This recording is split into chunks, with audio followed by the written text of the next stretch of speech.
Nessuno se lo aspettava stamattina. Cadrete all'indietro per le novità annunciate.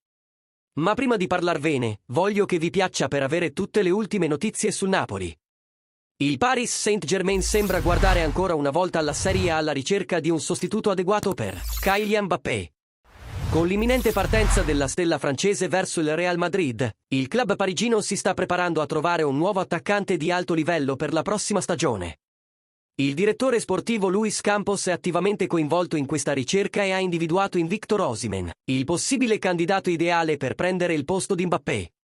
Il contratto di Mbappé è in scadenza ed è altamente improbabile che venga rinnovato, il che ha spinto il PSG a puntare sull'attaccante nigeriano, che attualmente gioca nel Napoli. Il Paris Saint-Germain aveva già tentato di ingaggiare Osimhen la scorsa estate, ma aveva incontrato la resistenza del presidente del Napoli Aurelio De Laurentiis, che aveva fissato un prezzo elevato per il giocatore. Tuttavia, la prossima estate Osimhen potrebbe effettivamente lasciare il Napoli, 4 anni dopo il suo arrivo, poiché il suo contratto prevede una clausola di rescissione di 130 milioni di euro.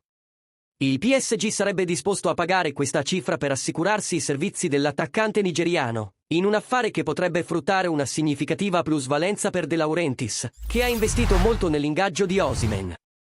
La possibilità che Victor Osimhen diventi il successore di Kylian Mbappé al Paris Saint-Germain si fa quindi sempre più concreta. Il club parigino è determinato a rafforzare l'attacco e a continuare la sua ricerca di titoli sia in Francia che in Europa, e Osimhen sembra essere un giocatore chiave in questi piani.